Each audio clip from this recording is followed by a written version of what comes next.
What's going on? Welcome back to the channel. And just got back from the theater. My girlfriend and I went to see Longlegs, his newest film starring Nicolas Cage and Micah Monroe. Now, Nicolas Cage, of course, plays the title character of Longlegs. Micah Monroe plays FBI agent Harker. Now, the trailer and the marketing for this film, they did a great job. Even in the trailer, great job of not letting you really see what Nicolas Cage looks like as Longlegs. And, all the early reviews for this film, 100% on Rotten Tomatoes, scariest film in the last decade.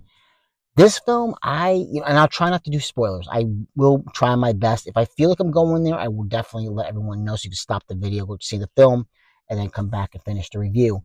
But I didn't find, not just myself, but my girlfriend, she pretty much on the same page with me, and her sisters went too. There was nothing scary to this film. There were some jump scares. That I will say, there were definitely some jump scares as far as, you hear a knocking on the door or, a phone ring. Something like, just a natural reaction to those things, catching you off guard. But there's one scene in particular that I would probably say is the creepiest part of the film and definitely the goriest and bloodiest part of the film. But as far as being scary, this film is just, it's not a scary film. Now, the film, it's a very artsy type of film. It's put up by Neon, and the acting is fine. I don't think the acting is bad, but my problem with this film, and there are some parts that are eerie. That there is a tone and the background music that's plays. There is an eeriness to that. Nicolas Cage's character of Longlegs, he is creepy as hell. There's just a weirdness to him, and he's creepy. They did a really good, like I said, did a really good job of hiding his look and the way they made his face up in this film. Now, the basic premise for this film is a crime procedural. It's a police procedural. That's what this film is. It is Micah Monroe, her FBI agent of Harker. She is tracking Longlegs, who's responsible for these murders. And that's basically what this film is. Now, this film, it basically is split into 3 acts. You have part 1, part 2, part 3. So the first 2 part, it plays like that. And this is where I think some of the problems I have with this film are the pacing. I don't have problems with films that start off slow and build. I don't have a problem with that. But this film just seemed like it took a long time. And it's not really a long film either. It's maybe like a little over an hour and a half. But there's something there that it took a while to build.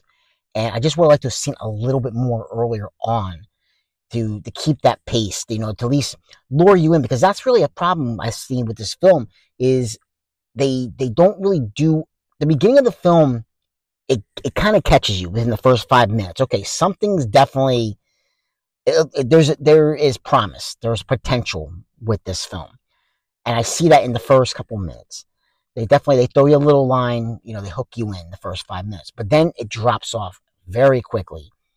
Micah Monroe's character, she does a fine job because she doesn't say a whole lot on screen, like per se. Like there's not a whole lot there. Her character, she's dealing with some personal issues. There is, without any spoilers, because it happens within the first 10 minutes, you find out they mention she has some kind of like a psychic ability. But it's not really played too much throughout the film. It's really shown strongly in the first 10 minutes, but then it drops within the rest of the film, which I found kind of interesting. Like they didn't, or not interesting, but just kind of like an odd choice. Like why they really didn't bring that up later on in the film. And I think we're going to have to we're all going to do some spoilers. So if you want to go see the film, check out the film, come on back, finish the review. But this film, basically, the Longlegs character that Nicolas Cage plays, he's a Satan worshiper. He's a satanic worshiper. And kind of like, almost like, he's a cult leader, but doesn't really have a cult that's following him. But he is responsible for a lot of murders that are happening. And there's just, This is where the film, like I said, it plays like a police procedural through the first two acts. But that third act, there's a little bit of a twist in that third act. But there's something that happens within that to just it takes you out of the realism that they try to play with through the first two acts. They completely lose that in the third act. And like I said, it's not a terrible film, but to say it's the scariest film in the last decade, I definitely disagree with that. And like I said, the acting is fine. Micah Monroe, with what she's doing, her character, I just would have liked to see a little bit more emotion put out by her character. But later on, the longer you get into the film, you kind of understand like why she's like this. But I think it could have been played a little bit more. I would have liked to see a little bit more of Nicolas Cage on screen. The small doses that they give you are good, but weird, if that makes sense. His character is a very weird character. And but I think that his character was probably the best part. It was the best part of the film because he's going over the top. He's being over the top Nicolas Cage, which is kind of like what you want from a Nicolas Cage film. But and the prosthetics that they do on his face, they did a good job. And the theater was absolutely packed. Their marketing, whether you like this film or you don't like this film, because I have seen the Rotten Tomatoes score and the audience score has definitely dropped since it has hit theaters. But whether you like the film or not, the marketing, they did a good job because the theater was packed, and I've heard that most theaters are absolutely packed for this film. So right there and then, I looked at the box office for just for like yesterday for the opening day. It's like 10 million. So that's pretty darn good, for basically this film that it's a neon film, and their films don't really, this artsy kind of films don't really make a whole lot of money all the time. But this one seems to be doing pretty good, and they're getting people to come in, whether it be, a casual fan or diehard fans. Like, people are coming in to check this one out. But just be forewarned, if you go to see it, don't expect, a crazy amount of horror. It's just not there. Like I said, there's eerie tone to the film, but it's just not. It's not what, if you're going in expecting something. The trailer does a good job, but the trailer really shows most of the good parts in the film. What you see in the trailer is minus the Nicolas Cage stuff. Most of what you see in the trailer are the best parts of the film. And by the time the third act rolls around and starts, you can kind of see where they're going with this one.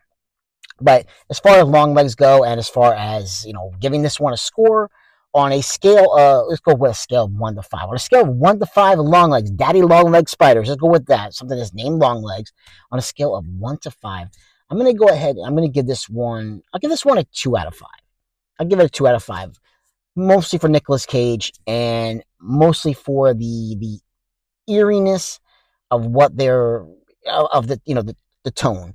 But there are just things that just fall off for me. After seeing this a little while ago, I probably would have given it maybe like a 1, maybe a 1.25 out of 5. But thinking about it now more, I think Nicolas Cage definitely boosts it up. What he did on screen for the minimal time that he's there, I think he definitely boosts it up, to at least to a 2 out of 5. To be generous and give it a 2 out of 5. I was really hoping this was going to be more like a 7 type film.